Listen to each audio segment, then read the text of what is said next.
Hello everyone, আমরা আজকের ক্লাসে রিভিউ করব আমরা রক্তের যে পার্টটা, সেটা হৃৎপিণ্ড পার্টটা আমরা রিভিউ করব। তো প্রথমত আমরা যখন রক্ত পড়তে যাই তখন আমরা সর্বপ্রথম যে টপিকটা দেখি সেটা হচ্ছে রক্তবাহিকা। রক্তবাহিকা বলতে আমরা বুঝি ধমনী, শিরা এবং কৈশিক নালিকা, এই পর্যন্ত বুঝি। সো এই ধমনী এবং শিরা থেকে যে প্রশ্নটা আসে সেটা হচ্ছে ধমনী এবং শিরার মধ্যে পার্থক্য আসে।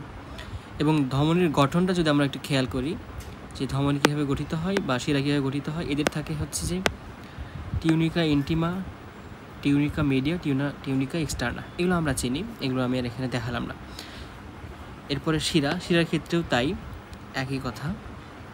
এবং সবথেকে মোস্ট ইম্পর্টেন্ট কথা সেটা হচ্ছে যে ধমনীর উৎপত্তি হয় হৃৎপিণ্ডে, সমাপ্তি হয় কৈশিক জালিকায়, আর শিরার উৎপত্তি হয় কৈশিক জালিকায়, সমাপ্তি ঘটে হৃৎপিণ্ডে। এই দুইটা মনে রাখলেই হবে। এবং ধমনী হচ্ছে অক্সিজেন সমৃদ্ধ রক্ত আর শিরা হচ্ছে কার্বন ডাইঅক্সাইড সমৃদ্ধ রক্ত। তবে পালমোনারি ধমনী সেটা হচ্ছে কার্বন ডাইঅক্সাইড, আর পালমোনারি শিরা সেটা হচ্ছে অক্সিজেন। তো এটা কেন হয় সেটা আমি গত ক্লাসে বুঝিয়েছি বা আমাদের আগের ক্লাসগুলোতে বুঝিয়েছি, আশা করি সেটা পারবা সবাই। তো এরপরে হচ্ছে রক্তজালক বা কৈশিক জালিকা, যেটা আমরা বলি হচ্ছে কৈশিক নালিকা, যা হোয়াটএভার। তো এখান থেকে আমাদের পার্থক্যগুলো পরীক্ষাতে আসবে এবং আমাদের এটা পারতে হবে যে ধমনীর বা শিরার উৎপত্তি কোথায়, রক্ত প্রবাহের দিক, রক্তের প্রকৃতি। আমরা প্রাচীর নিয়ে কথা বলছি যে ধমনীর প্রাচীর পুরু এবং লুমেনটা হয় ছোট, আর শিরার প্রাচীর হচ্ছে কম পুরু এবং লুমেনটা হয় বড়। কেন হয় ব্যাখ্যা আমরা অলরেডি করেই ফেলেছি। সো এরপর হচ্ছে কপাটিকা। ধমনীতে কপাটিকা থাকে না, বাট শিরাতে কপাটিকা থাকে। সো ধমনীতে কপাটিকা থাকে না আর শিরাতে হচ্ছে কপাটিকা থাকে। এটা কেন হয় আমি যদি একটু ব্যাখ্যা করি তাহলে বুঝতে পারবা। সো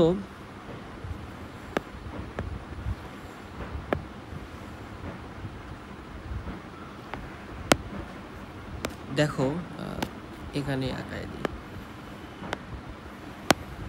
আমাদের এই যদি হৃৎপিণ্ড হয়, এটা হলো হৃৎপিণ্ড এবং ধমনীটা হচ্ছে এখান থেকে বের হয় আর শিরাটা এখানে গিয়ে সমাপ্ত ঘটে। তো এখন রক্ত যখন এখানে প্রেশার ক্রিয়েট করে তখন রক্ত এদিকে চলে আসে এবং হৃৎপিণ্ড থেকে যেহেতু দেহের নিচের দিকে আসে, সো এখানে অভিকর্ষজ একটা ত্বরণ আছে, যার কারণে রক্ত আর এরকম হচ্ছে ব্যাক করার কোনো সুযোগ পায় না। সো এখানে কপাটিকা দেওয়ার উদ্দেশ্য লাগে না, কারণ কপাটিকা রক্ত একমুখীকরণ করে। তো এখানে যদি প্রেশার দেয়, রক্ত এক চান্সে এই শিরা দিয়ে ধমনী দিয়ে আমাদের একদম পায়ের পাতা পর্যন্ত চলে আসে। বাট শিরা দিয়ে যখন রক্তটা আমাদের হৃৎপিণ্ডে চলে আসে, সারা দেহ থেকে রক্তে চলে আসে হৃৎপিণ্ডে।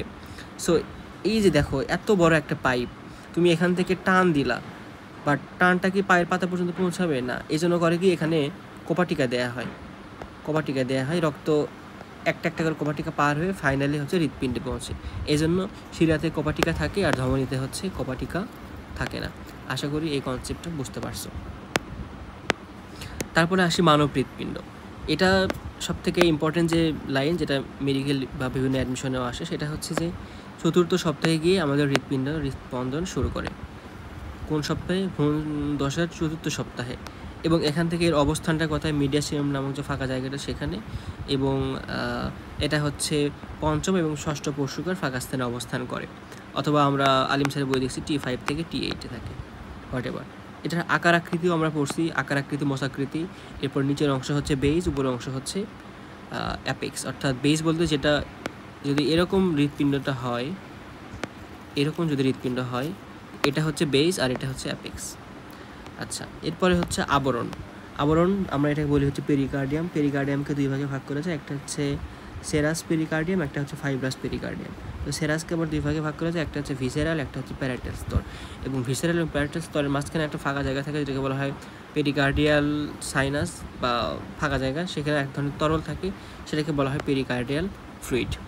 ওকে, এরপর আসি প্রাচীর বলতে যে আমরা বুঝি যে বিভিন্ন ধরনের এপিকার্ডিয়াম, মায়োকার্ডিয়াম এবং অ্যান্ডোকার্ডিয়াম দিয়ে হচ্ছে প্রাচীরটি গঠিত। এবং মায়ো মানে হচ্ছে পেশি, এবং তাহলে মায়োকার্ডিয়াম পেশি সংকোচন প্রসারণ হতে পারে। শুধুমাত্র মায়োকার্ডিয়াম হৃৎপিণ্ডের সংকোচন এবং প্রসারণ ঘটাবে, এবং বাকি যে স্তরগুলো আছে এপিকার্ডিয়াম, অ্যান্ডোকার্ডিয়াম, এগুলো হচ্ছে চর্বি স্তর। এবং অ্যান্ডোকার্ডিয়াম থেকে কপাটিকা বা রক্তনালিকার উৎপত্তি ঘটে। আশা করি এটা বুঝতে পারছো।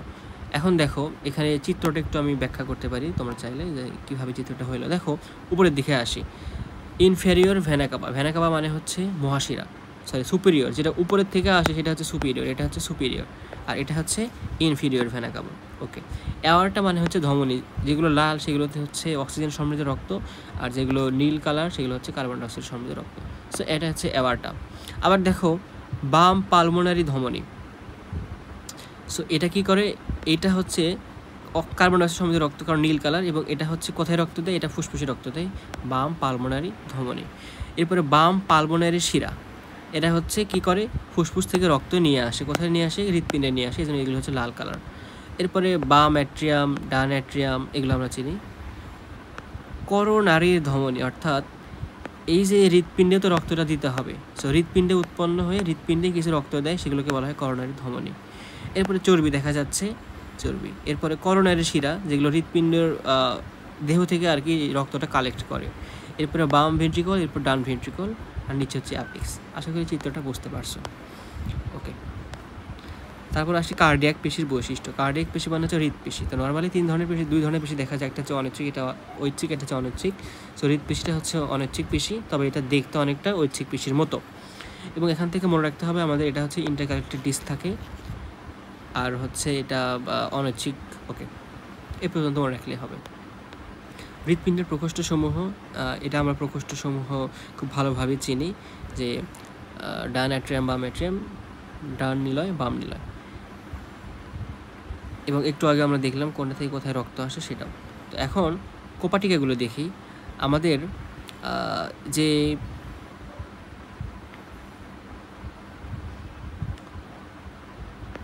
দেখো এই কোপাটিকা দিয়ে আমাদের ফুসফুসে রক্ত পাঠাবে, কার্বন ডাইঅক্সাইড সমৃদ্ধ রক্ত। সো বাম পালমোনারি ধমনী, এখানে যে কোপাটিকা থাকে সেটাকে বলা হয় সেমিনুলার কোপাটিকা। এরপরে অ্যাওয়ার্টা এবং ভেন্ট্রিকলের মাঝে, সেটা ডান পাশে যেটা থাকে সেটাকে বলা হয় ট্রাইকাসপিড কোপাটিকা, আর যেটা বাম পাশে থাকে সেটাকে বলা হয় বাইকাসপিড কোপাটিকা। আচ্ছা, তারপরে দুইটা নিলয়ের মাঝখানে যে পর্দা থাকে সেটাকে বলা হয় আন্তঃনিলয় পর্দা, দুইটা অলিন্দের মাঝে যে পর্দা থাকে সেটাকে বলা হয় আন্তঃ অলিন্দ পর্দা। আচ্ছা, আর লাগবে না এখান থেকে। বাম অ্যাট্রিয়াম। আচ্ছা, কর্ডি টেন্ডনি বলে একটা ওয়ার্ড আছে, কর্ডি টেন্ডনি, সেটা কোথায় দেখাচ্ছে এখানে চিত্রে, এই যে কর্ডি টেন্ডনি, যেগুলো কোপাটিকাগুলোকে খুলতে সহায়তা করে, এগুলোকে বলা হয় কর্ডি টেন্ডনি। আচ্ছা, তারপরে আসি ডান ভেন্ট্রিকল। ডান ভেন্ট্রিকল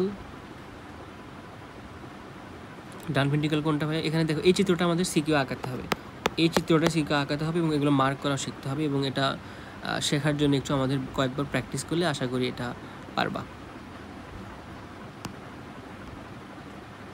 এরপরে হচ্ছে ডান ভেন্ট্রিকল, অর্থাৎ ভেন্ট্রিকল তো নিচে, এবং তাহলে ডান ভেন্ট্রিকল হচ্ছে এটা হচ্ছে ডান ভেন্ট্রিকল।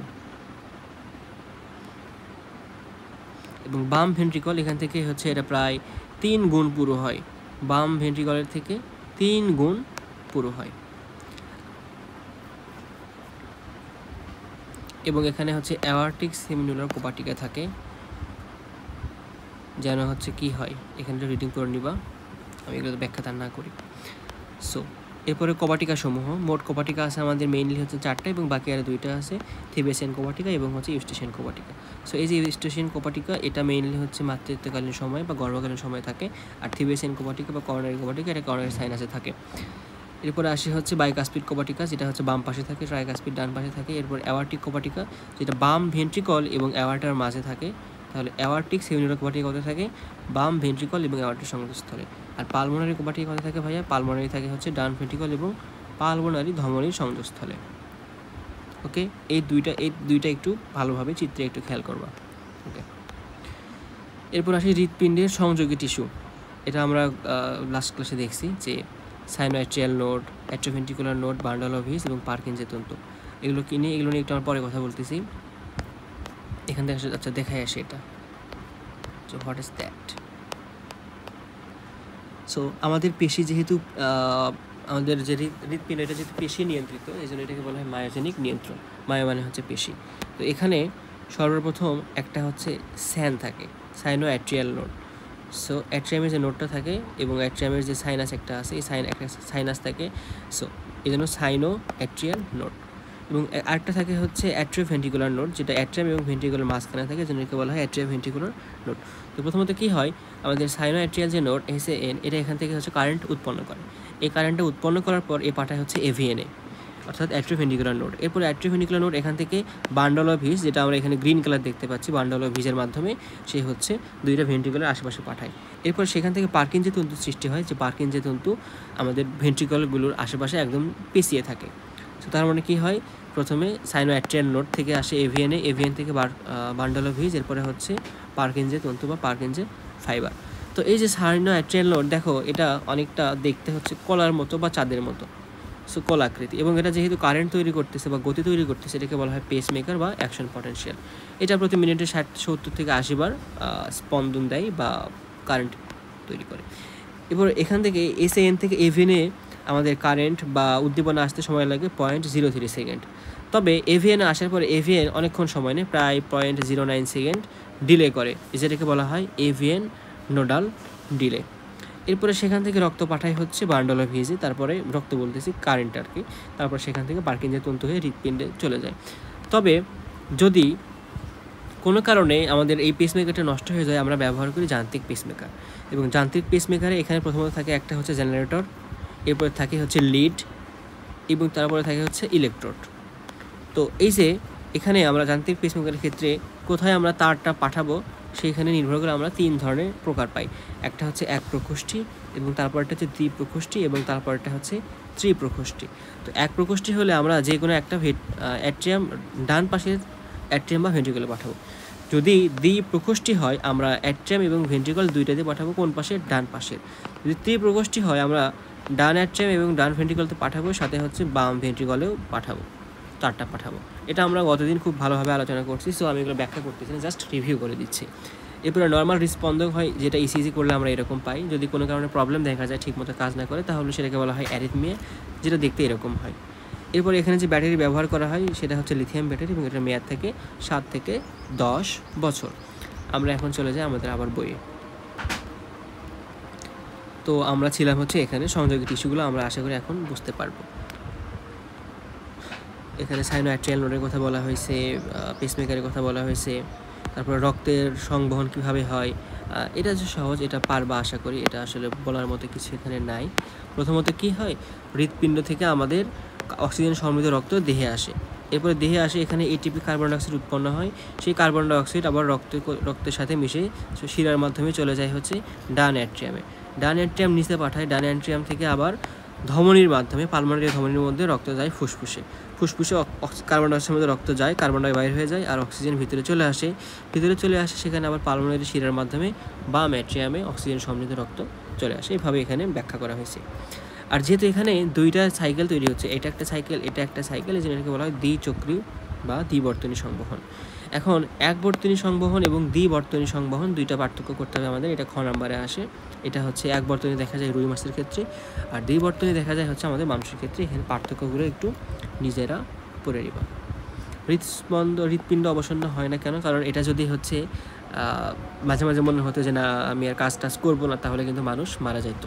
বাট তারপরেও এখানে হচ্ছে কিছু রিফ্যাক্টরি পিরিয়ড থাকে, সেটার জন্য আর কি এখানে আর কোনো নতুন করে অবসন্ন হওয়ার প্রয়োজন পড়ে না। এরপরে এখানে হৃৎপিণ্ডের গাঠনিক উপাদানসমূহ ব্যাখ্যা করা হয়েছে। অ্যাওর্টা, পালমোনারি শিরা, বাম অ্যাট্রিয়াম, বাম ভেন্ট্রিকল, বাইকাস্পিড কোয়াটিকা, কর্ডি টেন্ডনি, ডান ভেন্ট্রিকল, ট্রাইকাস্পিড কোয়াটিকা, সেমিনেলার কোয়াটিকা, ডান অ্যাট্রিয়াম, ভেনা কাভা, এগুলো আমরা চিনি। এরপরে হচ্ছে মাছ এবং মানুষের হৃৎপিণ্ডের পার্থক্য দেখাইছে, এটা খ নম্বরে আসে, পড়ে ফেলবা। এবার আসি হচ্ছে কার্ডিয়াক চক্র, যেটা আমাদের গত দিনের ক্লাসের একটা ভালো টপিক ছিল। তো আমরা এই কার্ডিয়াক চক্রটা বলতে আমরা কী বুঝি, অর্থাৎ এই যে রক্তটা আমাদের হচ্ছে কতক্ষণে, মিনিটে হচ্ছে 70 থেকে 80 বার হচ্ছে সে কী করে, স্পন্দন দেয়। তো যদি 70 থেকে 80 বার স্পন্দন দেয়, তো সেই ক্ষেত্রে আমরা যদি 1 মিনিট দ্বারা ওটাকে ভাগ করি, তাহলে আমরা পাই হচ্ছে সব মিলে 0.8 সেকেন্ড, 0.8 সেকেন্ড সময় পাই, 0.8 সেকেন্ড। তো এই 8 সেকেন্ডের মধ্যেই ডায়াস্টল এবং সিস্টল হতে হয়, ডায়াস্টল এবং সিস্টল হতে হয়। ডায়াস্টল মানে প্রসারণ, সিস্টল মানে সংকোচন। তো অ্যাট্রিয়ামের যে সংকোচনটা হয়, অ্যাট্রিয়ামের যে প্রসারণটা হয়, অ্যাট্রিয়ামের প্রসারণ বা হচ্ছে ডায়াস্টল, সেটা হয় 0.7 সেকেন্ডে, আর বাকি থাকে কতক্ষণ? 0.1 সেকেন্ডে। তো বাকি 0.1 সেকেন্ডে যেটার সিস্টল বা সংকোচন হয়। এরপরে ভেন্ট্রিকলের ডায়াস্টল হয় 0.5 সেকেন্ডে, আর ভেন্ট্রিকলের সিস্টল হয় 0.3 সেকেন্ডে। যে মনে রাখবা কীভাবে, ভি মানে হচ্ছে 5, সো ভেন্ট্রিকল হচ্ছে 0.5 সেকেন্ডে। এখন দেখো আমি একটু সহজ করে দিই এই বিষয়টা তোমাদেরকে, তাহলে পারবা এখান থেকে। তো প্রথমত কি হয়, এই যে ধরো আমাদের, আমি একটা সরল একটা চিত্র আঁকাই।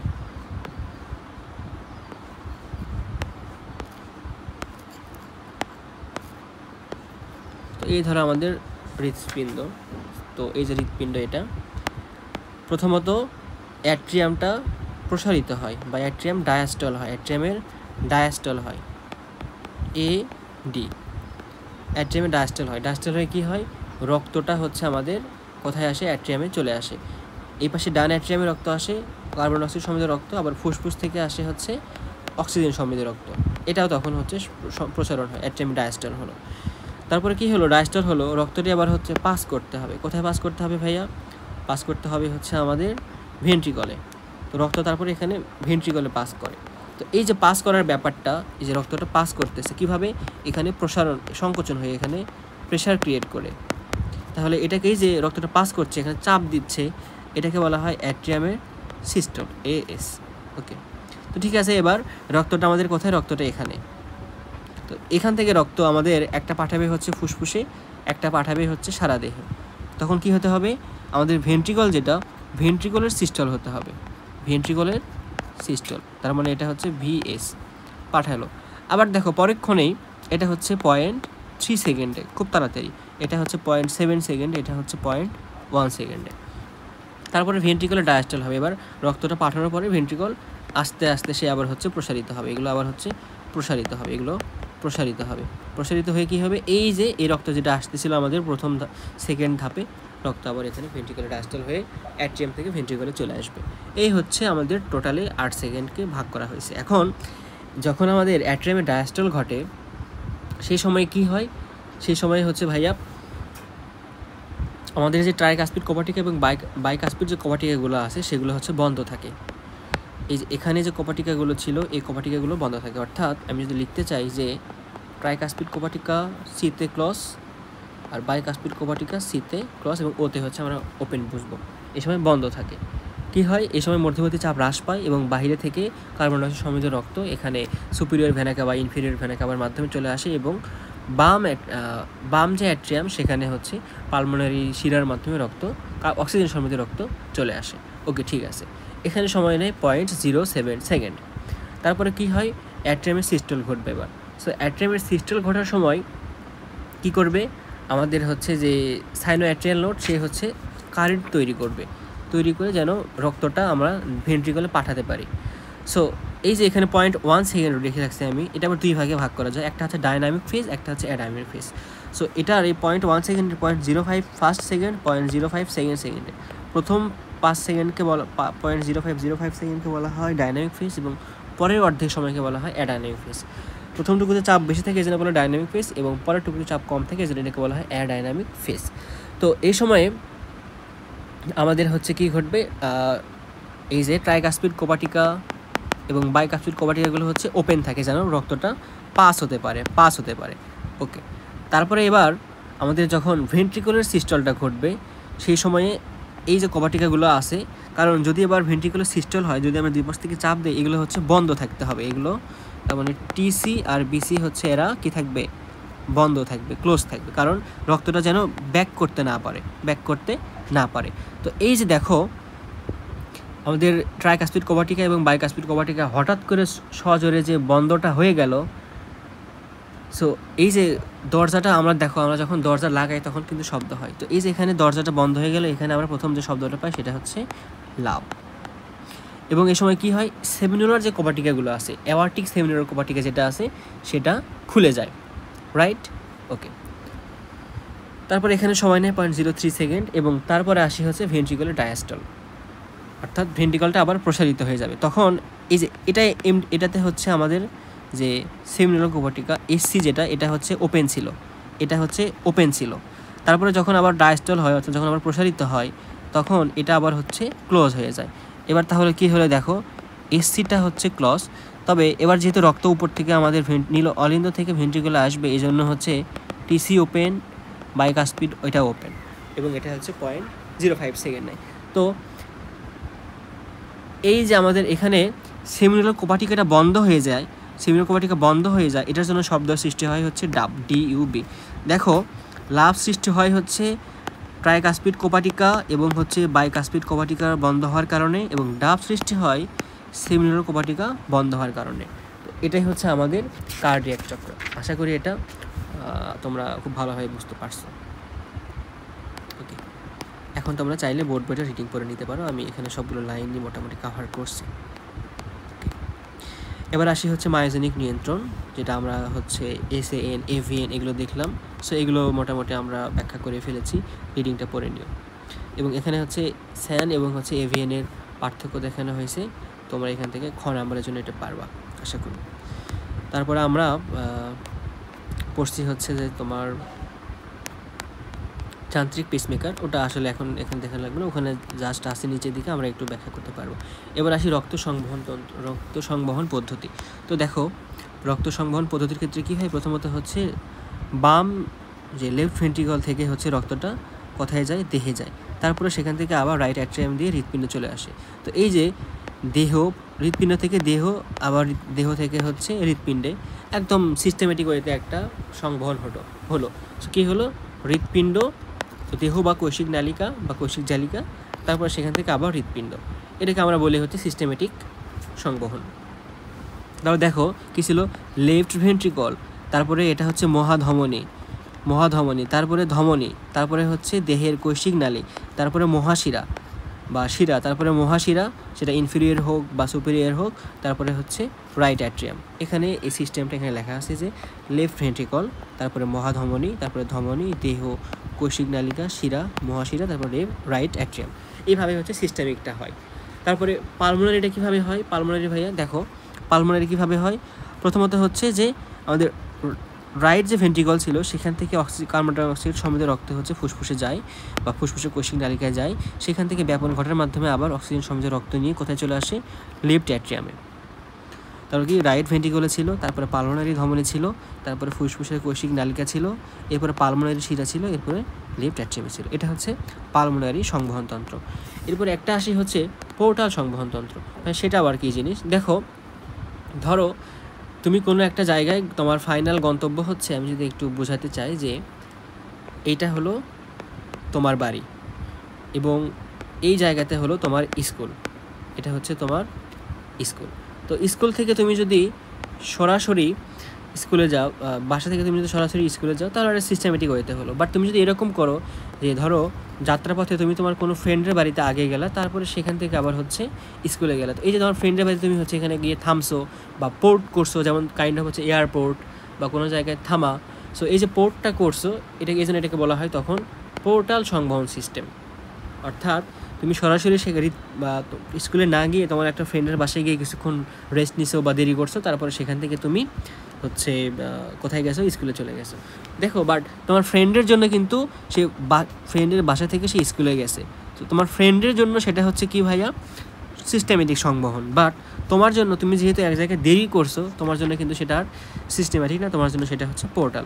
তো একইভাবে হচ্ছে যখন আমরা খাবার খাই, সেই খাবারটা হচ্ছে পাকস্থলিতে যায়, পাকস্থলিতে যাওয়ার পরে সেখান থেকে আমাদের গ্লাইকোজেন রূপে কোথায় জমা থাকে, যকৃতে জমা থাকে, যেটা আমাদের রমজানের মধ্যে বা কখনো যদি আমরা না খেয়ে থাকি সেখান থেকে খরচ হয়। তার মানে দেখো পাকস্থলী আর যকৃতের সাথে কিন্তু সম্পর্ক আছে, অর্থাৎ পাকস্থলীতে যেই খাবারটা বা যেই গ্লাইকোজেনটা যেটা জমা হয় সেটা রক্তের সাথে চলে যায় আমাদের হচ্ছে কোথায়, রক্তের সাথে আমাদের চলে যায় হচ্ছে যকৃতে গিয়ে সেখানে গ্লাইকোজেন রূপে জমা থাকে। তো তার মানে প্রথমত আমরা পাকস্থলী, তারপরে সেখান থেকে যাবে হচ্ছে যকৃৎ, তারপরে সেখান থেকে যকৃৎ থেকে আবার যাবে হৃৎপিণ্ডে। দেখো রক্ত কী হয়, প্রথমত আমাদের যখন অক্সিজেন সমৃদ্ধ রক্ত ভাইয়া চলে আসলে হলো পাকস্থলীতে, পাকস্থলীর কৈশিক নালিকা হয়ে সেখান থেকে কার্বন ডাইঅক্সাইড হয়ে সে চলে গেল যকৃতে, আবার যকৃতে সেখানে একটু পোর্ট করলো, পোর্ট করার পরে সে আবার হচ্ছে হৃৎপিণ্ডে চলে গেল। এই যে দেখো যকৃতে পোর্ট করতেছে, এই জন্য এইটুকুকে বলা হয় পোর্টাল সংবহন।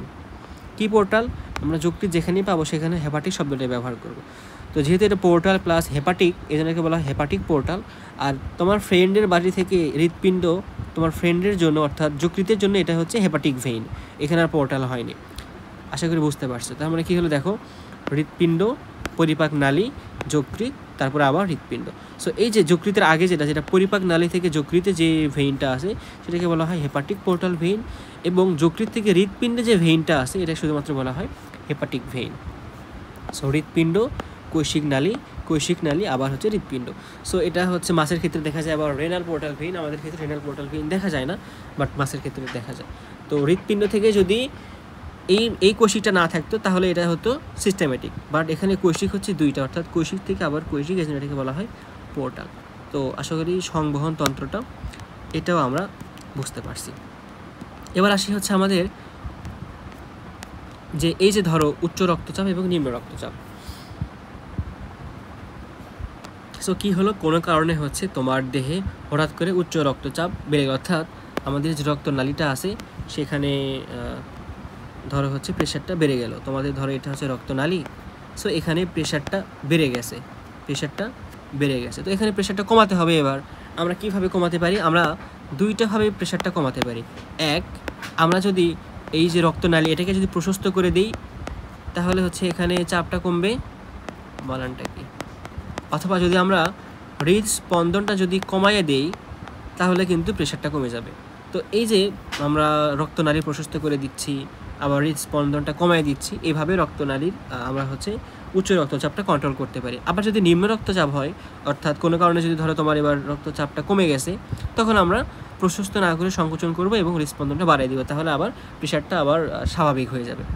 তো এই যে ঘটনাটা ঘটবে এটাই আমরা মেইনলি বলি হচ্ছে উচ্চ চাপ ব্যারো রিসিপ্টর বা উচ্চচাপ ব্যারো রিফ্লেক্স। তো এখানে কিছু রিসিপ্টর আছে যারা হচ্ছে উচ্চ রক্তচাপ বুঝতে পারে, যেমন ধরো হৃৎপিণ্ড, এরপরে এখানে হচ্ছে অ্যাওর্টিক ব্যারো রিসিপ্টর, যেটা হচ্ছে আমাদের ধমনীতে থাকে, যে এখানে ধমনীতে চাপ বাড়লে সে বুঝতে পারে।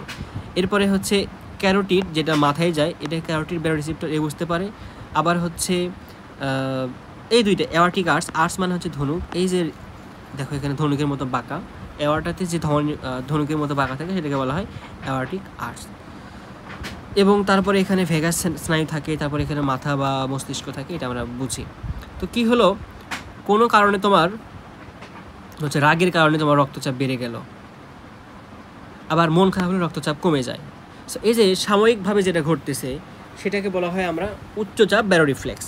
এটার জন্য আমাদের ঘটতে হবে উচ্চচাপ ব্যারো রিফ্লেক্স।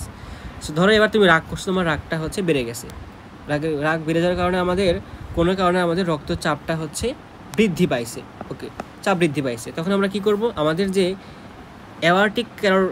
অ্যাওর্টিক এবং হচ্ছে ক্যারোটিড ব্যারো রিসিপ্টর আছে সেখানে আমরা জানান দিব, যে এরা হচ্ছে কোনোভাবে বুঝতে পারবে যে ভাই তোমার হচ্ছে রক্তচাপটা বেড়ে গেছে, এখানে একটা পাবে, এখানে সিমটম পাবে যে বেড়ে গেছে। তখন সে এই যে রিসিপ্টর এসে কিছু সাইনটা গ্রহণ করে সে মস্তিষ্কের মেডুলাতে পাঠাবে। সো মস্তিষ্কের মেডুলাতে পাঠানোর পরে মস্তিষ্কের মেডুলা আবার ভেসোমোটর কেন্দ্র, যেটা হচ্ছে দমিত হয়, আবার কখনো কখনো হচ্ছে উদ্দীপ্ত হয়। সো ভেসোমোটর কেন্দ্র, মস্তিষ্কের মেডুলা পাঠাবে হচ্ছে ভেসোমোটর কেন্দ্রে পাঠানোর পরে সে হচ্ছে এবার মোটর মানে হচ্ছে যে কাজ করবে, সে কী করবে, সে হৃদস্পন্দন কমাই দিবে, তারপরে রক্তনালীর প্রসারণ করবে, তারপরে হৃদপিণ্ডের সংকোচন যে ক্ষমতাটা সেটাও কমাই দিলে কি হবে, হৃদস্পন্দন কমলে রক্তচাপ কমে যাবে, রক্তনালীর প্রসারণ হলে রক্তনালীতে চাপটা আমরা কম অনুভব করব, এরপরে সংকোচন কমাই দিলেও আমাদের হৃদস্পন্দন কমে যাবে, ফাইনালি আমাদের রক্তচাপটা হ্রাস পাবে বা স্বাভাবিক হবে। তার মানে দেখো লাইনটা কী ছিল, যে আমাদের কোনো কারণে চাপ বৃদ্ধি, সেখান থেকে অ্যাওর্টিক ক্যারোটিড ব্যারো রিসিপ্টর বুঝতে পারবে, তারপরে সে মস্তিষ্কের মেডুলাতে পাঠাবে, তারপরে সেখান থেকে ভেসোমোটর কেন্দ্র সে হচ্ছে দমিত হবে, মানে সে হচ্ছে স্লো হয়ে যাবে, তারপরে সে হৃদস্পন্দন কমাবে, সংকোচন কমাবে এবং পরবর্তীতে রক্তনালী প্রসারণ করার মাধ্যমে সে রক্তচাপটা স্বাভাবিক করবে। বাট এবার যদি ঘটনা এরকম ঘটে যে তোমার মন বা কোনো একটা আঘাত পাইছে হঠাৎ করে, যার কারণে তোমার রক্তচাপটা কমে যাওয়ার কারণে কি হবে, তোমার ঠিক আগের মতো রক্তচাপ হ্রাস পাইছে, এবারও ঠিক অ্যাওয়ার্টিক ক্যারোটিড ব্যারোসিপটা বুঝতে পারবে, সে আবার মেরুলাতে বলবে ভাই রক্তচাপ কমে গেছে, এবার চাপটা বাড়াতে হবে, অর্থাৎ উদ্দীপ্ত হবে। উদ্দীপ্ত হলে কি হবে, আমাদের হৃদস্পন্দনটা বৃদ্ধি পাবে, রক্তনালীর সংকোচন হবে, অর্থাৎ তোমার এখানে নালীটা বড় ছিল, চাপ কম, তুমি এবার এটাকে সংকোচন করে দিলা, এবার তাহলে চাপটা বেশি হয়ে যাবে। রক্তনালীর সংকোচন করতে হবে, তারপরে আমরা হৃদস্পন্দনের সংকোচনের ক্ষমতা সেটা বৃদ্ধি করে দিব। তাহলে কী হবে, ফাইনালি রক্তচাপটা বৃদ্ধি পাবে, যেটা আমরা বলবো হচ্ছে রক্তচাপটা স্বাভাবিক করছে। তো এটা গেলে হচ্ছে উচ্চচাপ ব্যারোরিসিপ্টর বা ব্যারোরিফ্লেক্স। বাট যদি এরকম হয় যে কোনো কারণে তোমার রক্তটা দেহ থেকে পড়ে গেছে, বা তুমি এবার হচ্ছে তোমার দেহের মধ্যে পানি বা স্যালাইন এগুলো, চা কফি এগুলো বেশি খাইছো, তো এগুলো হচ্ছে আয়তন রিলেটেড প্রবলেম। মানে যদি রক্তচাপটা তোমার যদি রক্তটা পড়ে যায়, আয়তন কমে যাবে, রক্তচাপও কমে যাবে, এটাকে বলা হয় আয়তন নিম্নচাপ বা আয়তন ব্যারোরিসিপ্টর। আর যদি এরকম হয় তুমি স্যালাইন বা পানি খাইছো, তো এবার কী হবে, রক্তচাপটা রক্তের আয়তনটা বেড়ে যাবে, পানি যেহেতু খাইছো, অর্থাৎ রক্ত ছিল ধরো 5 লিটার, তুমি পানি খাইলে আরও 1 লিটার হয়ে গেলে 6 লিটার, তার মানে কি আয়তনটা বেড়ে গেছে, আয়তন বেড়ে গেলে প্রেশারও বেড়ে যাবে। সো তখন আবার হচ্ছে আমাদের রক্তচাপটা কমাতে হবে, আর যখন রক্তচাপ কমে গেছে তখন আমাদের সেটা হচ্ছে বাড়াতে হবে। তো এই দুইটাকে নিয়ে যেহেতু আমরা আয়তন নিয়ে কথা বলতেছি, এটাকে বলা হয় যে আয়তন ব্যারোরিফ্লেক্স। আমরা এখন নিচে এটা নিয়ে একটু কথা বলবো। যে ধরো যে রক্তপাত ঘটলো, আমরা তখন কি করব, যে রক্তের আয়তন হ্রাস পাইছে, আয়তন হ্রাস পেলে রক্ত হ্রাস পাবে। তো এই যে রক্ত হ্রাস পাইলো, এটা আমাদের বুঝতে পারে হচ্ছে বৃক্ক। বৃক্ক তখন করে কি, একটা এনজাইম ক্ষরণ করে, যেটাকে বলা হয় রেনিন এনজাইম। সো এই রেনিন এনজাইম আমাদের অ্যাঞ্জিওস্টেনেসিন নামক একটা হচ্ছে এটা হচ্ছে অ্যাঞ্জিও মানে হচ্ছে তোমার রক্তনালী, আর স্টেনেসিন মানে হচ্ছে কি বলা যায় এটাকে, চাপ টাইপের কিছু একটা, অ্যাঞ্জিওস্টেনেসিন যেটা হচ্ছে প্রেশার কম বেশি, আচ্ছা স্ট্রেস আর কি, হ্যাঁ স্ট্রেস, স্টেনেসিন মানে হচ্ছে স্ট্রেস। সো তার মানে এই যে রক্তনালী যেটা আছে, তো তোমার কি হয়েছিল যে রক্ত হচ্ছে পড়ে গিয়ে রক্তচাপটা হ্রাস পাইছে, বাট তোমার তো এই যে নালী যেটা আছে এই কিন্তু ফুলভাবে প্রশস্ত হয়ে আছে, তুমি তখন কি করবা, তোমার এই নালীটাকে হচ্ছে সংকোচন করবা। তো এই সংকোচন করে দেওয়ার জন্য একটা এনজাইম দরকার, যেটাকে আমরা বলি হচ্ছে অ্যাঞ্জিওস্টেনেসিন 2। তো এই অ্যাঞ্জিওস্টেনেসিন 2 অ্যাকচুয়ালি থাকে না, নিষ্ক্রিয় অবস্থায় থাকে, সেটা হচ্ছে অ্যাঞ্জিওস্টেনেসিন 1 হিসেবে সে হচ্ছে নিষ্ক্রিয় অবস্থায় থাকে। তো এই যে রেনিন যখন আমাদের বৃক্ক ক্ষরণ করে, রেনিনটা আমাদের হচ্ছে অ্যাঞ্জিওস্টেনেসিন 1-এর উপরে এসে প্রভাব ফেলে, তারপরে অ্যাঞ্জিওস্টেনেসিন 1 সক্রিয় হয়ে অ্যাঞ্জিওস্টেনেসিন 2 হয়ে যায়। 2 হওয়ার পরে সে হচ্ছে রক্তনালীর সংকোচন ঘটায়, সংকোচন ঘটলে আমাদের রক্তের চাপটা আবার ঠিকঠাক বা স্বাভাবিক হয় বা বৃদ্ধি পায়। তার মানে কী ছিল, যে রেনিন সে হচ্ছে কী করলো, অ্যাঞ্জিওস্টেনেসিন 1-এর উপরও কাজ করলো, উপরে কাজ করে সে কী করলো, অ্যাঞ্জিওস্টেনেসিন 1-কে অ্যাঞ্জিওস্টেনেসিন 2-তে পরিণত করলো। অ্যাঞ্জিওস্টেনেসিন 2 পরবর্তীতে কী করলো, আমাদের রক্তনালীকে সংকোচন করিয়ে রক্তচাপটা স্বাভাবিক করলো। এখন অ্যাঞ্জিওস্টেনেসিন 2 শুধুমাত্র যে রক্তনালী সংকোচন করে এরকমও না, আমাদের দেখো কি ঘটে, যে মাঝে মাঝে এরকম হয়, ধরো আমাদের মূত্র সবসময় হচ্ছে দৈনিক হচ্ছে 1.5 লিটার আমরা ত্যাগ করি, তো এটা হচ্ছে রেগুলার ত্যাগ করি। ধরো যেদিন তোমার হচ্ছে আয়তনটা কমে গেল, রক্তের আয়তনটা কমে গেছে, চাপটা কমে গেছে, সেই দিন আর তুমি হচ্ছে যে 1.5 লিটার মূত্র ত্যাগ করো না, কী করো, সেই দিন হচ্ছে ধরো তুমি অনলি 0.5 লিটার মূত্র ত্যাগ করো, এবং বাকি 1 লিটার যেটা হয়, এই 1 লিটারটা তুমি হচ্ছে রক্তের মধ্যে পানিটা দিয়ে দাও, যে ঠিক আছে ভাই, আমার তো এমনিতে দেহে রক্ত কম, এই জন্য আমি হচ্ছে আজকে এত মূত্র ত্যাগ না করে আমি হচ্ছে সেটা আমাদের দেহের মধ্যে আবার হচ্ছে ব্যাক করি, অর্থাৎ যেই মূত্র 1.5 লিটার হওয়ার কথা ছিল সেটা 1.5 লিটার না হয়ে গেল হচ্ছে 0.5 লিটার, এবং বাকি যে 1 লিটার থাকলো সেটা হচ্ছে আমাদের রক্তের মধ্যে হোমিওস্ট্যাসিস বা রক্তের যে ভারসাম্যটা এটা রক্ষা করার জন্য আমাদের দেহের মধ্যে থাকলো। অর্থাৎ কি হলো, দেখো নর্মালি যে ঘটনাটা ঘটে আমাদের এখানে হচ্ছে, এটা হচ্ছে কিডনির মধ্যে যে নেফ্রনটা থাকে সেটা আমরা নেফ্রন এখানে আঁকাইছি, এটা হচ্ছে সংগ্রাহক নালিকা, এবং এগুলো হচ্ছে প্রক্সিমাল বা ডিস্টাল পেছানো নালিকা সেগুলো, এবং এটা হচ্ছে হেনলির লুপ। তো পানি এখানে পূর্ণ শোষণ বেশি হয়, সংগ্রাহক নালিকা দিয়ে মূত্র এখানে চলে যায়, একদম হচ্ছে আমাদের মূত্রথলিতে চলে যায়, তো এটা সো সেটা না গিয়ে এই জায়গা থেকে আমাদের পানিটা শোষণ হয়ে যায়, কোথায়, এই যেখানে রক্তনালী থাকে, পানিটা আবার রক্তনালীতে ব্যাক করে। ধরো কয় লিটার বলছি আমরা, 1 লিটার। সো যদি 1 লিটার এখানে চলে আসে, তখন এখানে মূত্রের পরিমাণটা কম হবে, কতটুকু হবে, 0.5 লিটার। সো এই যে 0.5 লিটার মূত্রটা বের হলো, দেখো 0.5 লিটার মূত্র, এখানে কিন্তু পানি কম, মানে এটা হচ্ছে 1 লিটার ছিল, এখানে 0.5 লিটার, যেখানে হচ্ছে পানি কম, বাট নাইট্রোজেন কিন্তু বেশি হয়ে আছে। নর্মালি 1.5 লিটারে যেটুকু নাইট্রোজেন থাকে, এই 0.5 লিটারে সেইটুকু নাইট্রোজেন বা অন্যান্য কেমিক্যাল যেগুলো সেগুলো আছে, অর্থাৎ এবার শুধুমাত্র আমরা পানিটা বের করে দিছি। তার মানে এবার মূত্র কি হয়েছে, কম উৎপাদন হয়েছে, কম মূত্র, বাট এবার কিন্তু মূত্রটা ঘন, মানে পানি যেহেতু বের করে দিছি, শুধু এখানে রাসায়নিক কেমিক্যালগুলো আছে, এটা হচ্ছে ঘন মূত্র। সো এই জন্য দেখো আমাদের যখন শরীর অসুস্থ থাকে বা কোনো কারণে কেউ যদি রক্তটা পড়ে যায়, তখন তার মূত্র কম হবে এবং সেটা হবে ঘন মূত্র, তখন মূত্রের কালারটা চেঞ্জ হয়ে যায়। তো যাই হোক, তাহলে কি হলো যে আমাদের হেনলির লুপ এবং হেনলির লুপ বলছি আমি এখানে, সংগ্রাহক নালিকা থেকে পানি শোষণটা বেশি হয়, বেশি হয়ে সেটা আবার রক্তের মাধ্যমে চলে যায়, রক্তে চলে যায়, এই যে রক্তে চলে আসলো, রক্তের আয়তনটা পানি আসার কারণে রক্তের আয়তন বৃদ্ধি পাইলো, ফাইনালি রক্তচাপটা বৃদ্ধি পাইলো। কী করছিল এখানে, অ্যাঞ্জিওটেনসিন 2 যেটা ছিল, সে হচ্ছে বৃক্কের ওপরে একটা গ্রন্থি থাকে যেটাকে বলা হয় অ্যাড্রিনাল গ্রন্থি বা সুপ্রারেনাল গ্রন্থি, সেখানে থাকে হচ্ছে অ্যালডোস্টেরন। এই পরবর্তীতে সে হচ্ছে বৃক্ককে বলে যে ভাই এরকম হচ্ছে রক্ত পড়ে গেছে, তুমি আবার পানি শোষণটা না করে পানিটা রক্তে হচ্ছে ব্যাক করে দাও। সো তখন সে হচ্ছে পানিটা রক্তে ব্যাক করে দেয়। তো এই যে আমরা অ্যাঞ্জিওটেনসিন পড়ছি, তো এখানে হচ্ছে ভেসোপ্রেসিন একটা জিনিস আছে, যেটা হচ্ছে ভেসোপ্রেসিন মানে ভেসেল, আর প্রেসিন মানে চাপ, যে হচ্ছে এই যে সংকোচনটা ঘটায়, এটাকে আমরা বলি ভেসোপ্রেসিন, এটা ঘটাতে পারে।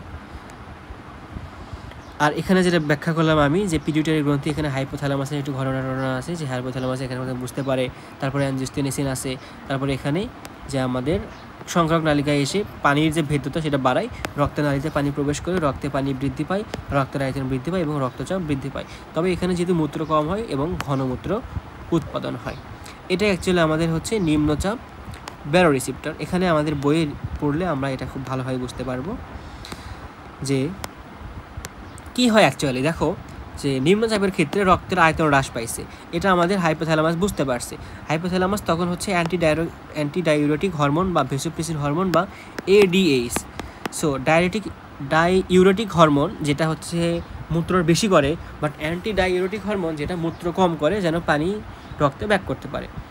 সো তখন কী করে হাইপোথ্যালামাস, তারপরে অ্যান্টিডাইউরেটিক হরমোন বা ভেসোপ্রেসিন হরমোন, যেটা আমাদের ভেসোপ্রেসিন হরমোনটা হচ্ছে তোমার সংকোচনটা করে, রক্তনালীর সংকোচনটা করে। আবার একই সাথে হচ্ছে আমাদের রক্ত থেকে পানির পরিমাণটা যেন কম না হয়, জন্য সংগ্রাহক নালিকায় পানির পূর্ণ শোষণটা বাড়ায়। এখানে জাক্সটা গ্লোমেরুলার কোষ আছে, রেরিন আছে, এগুলো একটু রিডিং পড়লে আমরা ভালোভাবে বুঝতে পারবো।